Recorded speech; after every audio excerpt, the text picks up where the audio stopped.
I was a complete atheist. I thought, you die, it's black, you're gone. I totally understand people who don't have a belief system or belief in the spirit world. I was one of those people. I get it. Today we have Dr. Lotte Valentin on the program, and I've heard you had a couple near-death experiences. Could you please share it with us, please? Yes, I'd love to. It was June 28th, 1992, and we lived in Huntington Beach, California at the time. I went into labor at like 2 o'clock in the morning. We get into the labor room, and a 7.4 earthquake hits, and we lose all the power. So it's just pitch black, and the rumbling of the earthquake. The life is flashing before my eyes, and I'm thinking, this is it. We're all going to die. The earthquake stopped. We still didn't have any power. And my labor stopped, because if you're in labor and you're going to be eaten by a lion, your body is going to say, let me get you to safety, and then you will continue to give birth. And like about half an hour later, the contractions started back up, and I gave birth to my daughter. As soon as they give me the baby, I have this excruciating pain. So I yell for my husband, take the baby, take the baby. And that was the first time I hemorrhaged. So all this blood comes out, and they put me on IV drip, and I stay in the hospital like 2 days. And then they say, okay, well, it looks like the bleeding has stopped, so we're going to send you on your way. 10 days later, I use the restroom, and this huge blood clot comes out. I get to the ER, and they do a manual inspection, and they say, well, there isn't much blood coming out right now, so we're going to send you home. The next evening at home, same thing happens again. We go to the doctor. He does the same thing, manual inspection, no labs, no ultrasound. Well, there isn't much blood coming out right now, so we're going to send you home. Now, this is the third time I'm hemorrhaging in 3 days and losing a lot of blood. So we go back to the ER, and again, doctor comes in, manual inspection. Oh, doesn't seem to be bleeding that much now. We'll just keep you for observation for a little bit. They close the door, and there I am lying on a table, and I started bleeding again. So I'm thinking, oh, at least I'm in the ER. So I'm lying on this table, and I'm not thinking much of it, just glad I'm in the ER. The timing of this nurse coming to check on me was life-saving. She opens the door, her jaw just drops to the floor. She's just, gasping like, oh my God, like she sees all the blood. And she calls on the loudspeaker, OBGYN, stack to the ER, OBGYN, stack to the ER. And this middle-aged physician comes running in full force, says, what's going on? And I said, I've been bleeding since Wednesday, and this is the fourth time I'm bleeding since then. So he understood right away how much blood I must have been losing. Another large blood clot comes out. And I try to sit up and tell him, so I say, I don't feel good. And he knows exactly what's happening because he knows how much blood I've been losing. So he just pushes me back down on the table, and at this point, I can't keep my eyes open anymore. So my eyes are closed, and I can hear all the people coming into the room. And I have a nurse on my right that's putting on the blood pressure cuff, and a nurse on my left trying to place an IV. The nurse on my right is quoting my blood pressure.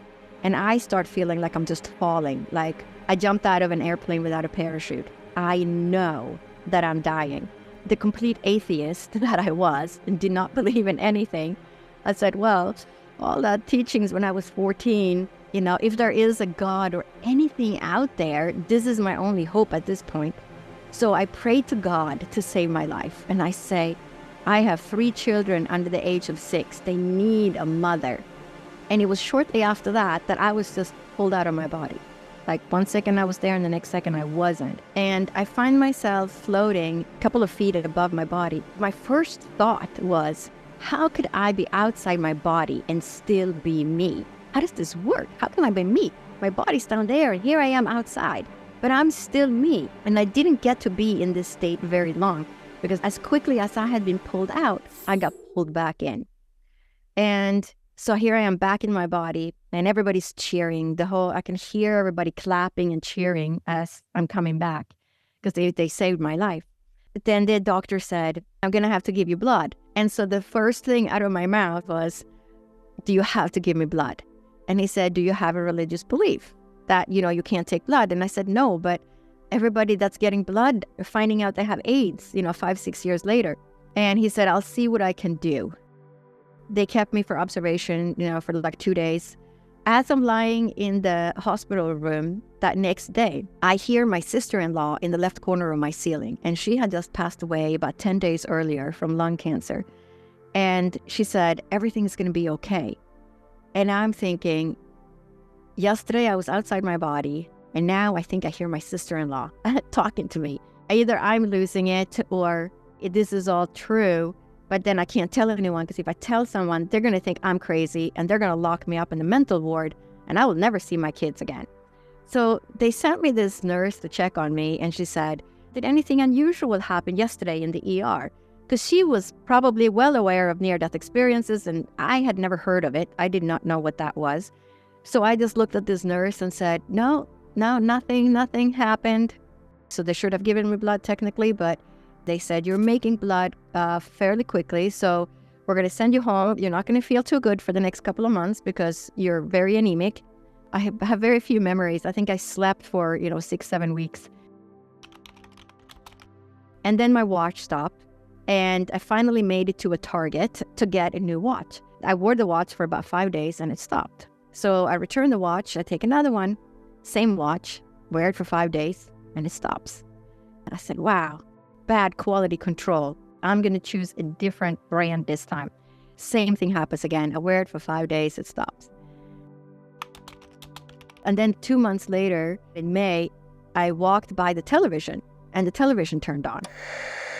And I said, okay, the kids, they're probably playing a prank. They got the clicker. No, the clicker was on the coffee table. Kids are outside playing with the neighbors. So I'm thinking, maybe somebody has the same TV set I have. They aimed the clicker at their TV, but it accidentally went out their window and in through my window, turned on my TV, because the scientist that I am, I needed proof or explanations.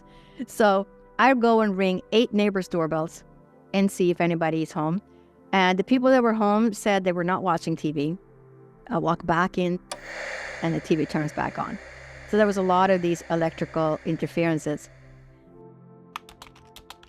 And so then it's the fall. And in the middle of the night, I know that my uncle is in the ceiling above the end of the bed. And he's telling me that he's passed on to the other side and he's transitioning over. I figured my mom was going to call me from Sweden the next day because it was her brother. And nobody called me. So weird, because I know he was here. Then finally, on the 3rd day, my mom calls and she says, I have something sad to share with you. And I said, yeah, I know. Your brother passed away 3 days ago. And it was just dead silence on the other end. And she said, wow, you're just like your grandmother, meaning her mom. This second near-death experience happened about 2 years later. And it was in the middle of the night. And I wake up, my head is pounding. I take my head off the pillow. And then, like in a split second, just like the first time in the ER, my soul is just outside. But this was such a different experience. Just the feeling of tumbling through darkness or tumbling through space. And then I get to this place that I call the mid-station, only because I had this awareness that it was like levels below me and levels above me, and this is just the floor I got off. So imagine going into a skyscraper with 100 floors, and then you push the button on the 50th floor, you get off on the 50th floor. You know you have floors below you. You don't know what's on the floors. You know there are floors above you, but you don't know what's on those floors because you're not on those floors. But it was that kind of a feeling, like I have no idea what's on those other levels. Maybe somebody else has had a near-death experience and been exposed to that. But there was this feeling that there were floors above me and below me. So I get to this level, and the first thing I hear is the most beautiful music that you could ever imagine. And I'm wondering, where's this music coming from? And so I look to my right, and I see a little log cabin. Literally, it looks like a Swedish sauna. And I'm thinking, well, the music might be coming from that cabin. So I look inside, but it's empty. So then I kind of look to my left, and I see another log cabin, which is a mirror image of the one on the right. And I open the door, and I look inside, but it's empty. Then I become aware of this kind of a growing light, almost like a fog rolling in. Imagine standing in a fog with a spotlight shining in the fog. It's the brightest, whitest light you can imagine. And as I'm standing in this light, I turn around. Then I see the music is coming from the light, but in the light, there is an outline of angels. And the music is coming from these angels, which I did not believe in, right? So it goes against my own belief system. But being in this light, I also understand that I am with divine source. There's a knowing that we are part of that divine source. We carry that light within us. We are that. We are part of it. And we return to that unconditional love and support when we pass on, when we transition. But then I become aware of, I used to call them entities, then I call them spirit guides. I don't have any memory of seeing like a face or anything. It's more just an energetic presence. They are communicating with each other and I'm hearing them because it's all telepathic communication. And the spirit guide on my right says to the other one, what is she doing here? She can't be here. She has to go back. And I say, no, wait a second. How can I be outside my body and still be me? How does this work? Now, I've spent 2 years now contemplating this. And the spirit guide on my left says, well, if I told you, you wouldn't remember, but you will remember this. All of a sudden, it's like I see a picture. It's like a movie screen appears out of nowhere. But it's like I'm standing on the moon and I'm looking down from the outer space on the earth. But around the earth, I called it the silvery, glittery fishnet because it was this diamond-shaped, silvery, glittery net around the earth in this image. And I called it the fishnet because I grew up in Sweden. And so I would row the little boat from my grandmother and she would lay fishnets in the ocean and catch fish for the family. And so when she lifted those nets out of the ocean in the early morning sun, that diamond-shaped fishnet with the little water droplets, they would sort of shimmer and glitter in the sunlight. So I see this silver glittery fishnet and the spirit guide says, everything on earth is connected to each other, but everything on earth is connected up to this grid. And with that knowledge, I get sent back. And literally, it's what I work with today when I work with ancestral healing for people, because we are all connected and we're connected to our ancestors, whether we like it or not. So I'm going to skip forward to 2004. I'm looking on the computer thinking, well, when I go back to work, I don't want to go back to programming and systems analyst. I need to work, helping people heal. I'm not really sure what that education is going to look like.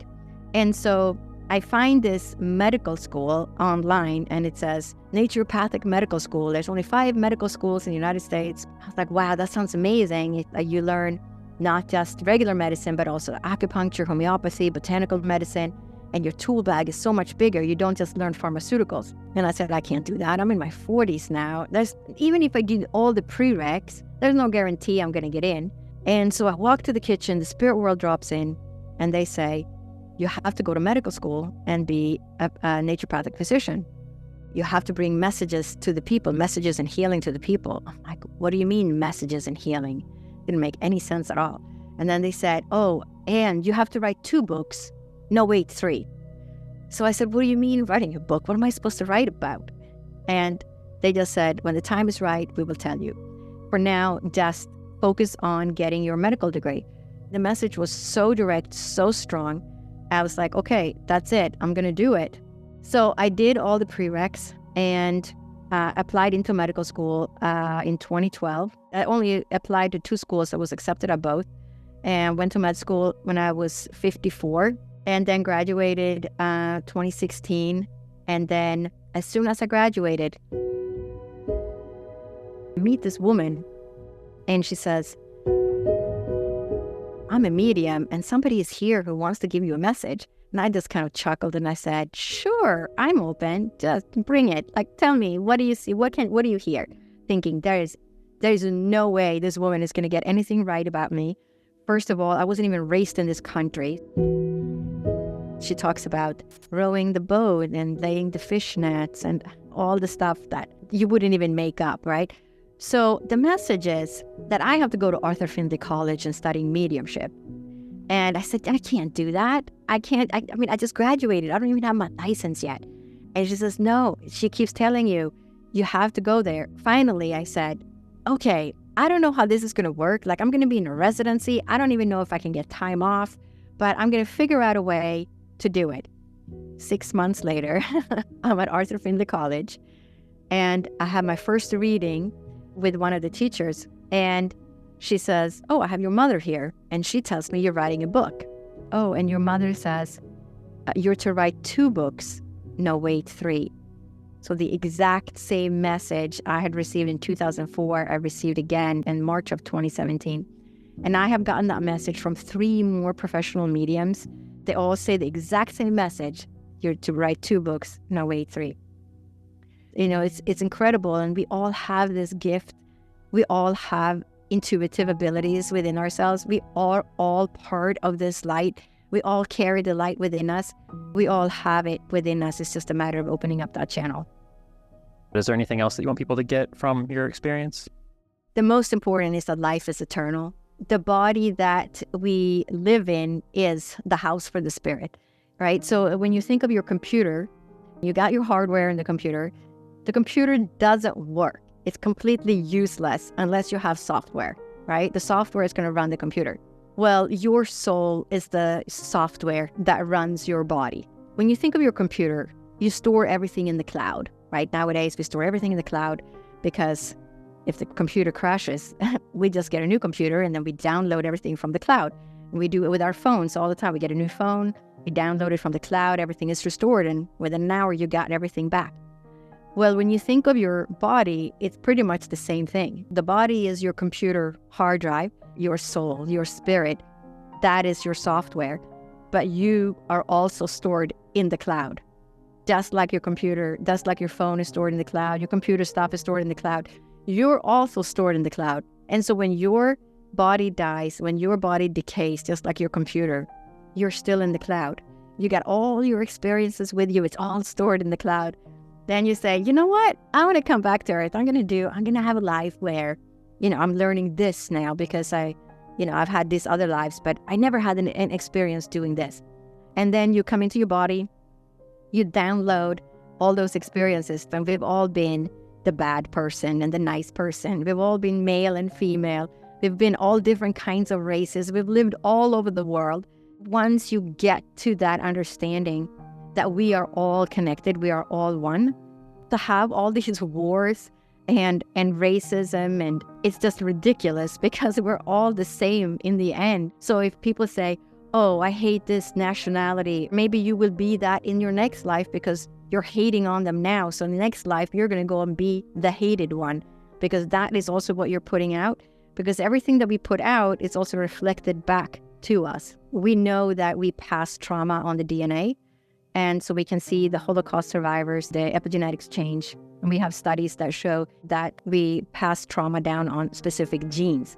So if your grandparents fought in World War II, yeah, you might have a fear of sirens, but you've never had an experience or a scary event yourself that involved sirens, but you have a fear of sirens. Well, that could be from your grandfather who fought in a war. So we pass these things down through the generations, and working a lot with ancestral healing and help people heal, either as a medical intuitive or ancestral healer. It's fascinating to see how that affects us. But I would say, as much as I would like to say there's no karma, there definitely is karma, because you see it when you work with people in this way. How do people find out more about you? My website is the best way, and that's just Dr. Lotte, so DrLotte.com. You have all different kinds of sessions, like mediumship, if you want to connect with someone in the spirit world, messages from your spirit guides, which is a really fun one if you're looking for direction in your own life, and then ancestral healing. It doesn't matter if it's physical, emotional, or spiritual. My book is called Med School After Menopause, and it's really about my own spiritual journey. How did I transform from being this atheist to trusting in the spirit world? And I called it Med School After Menopause because it's never, ever too late to change your life. Hey, thank you for watching. If you want to know what video to watch next, I would suggest this one. This seems like a really good video for you to watch right now. Yeah, that seems like a good one. Oh, you could subscribe. You could do that too. Subscribe or watch this video. Up to you. Bye-bye.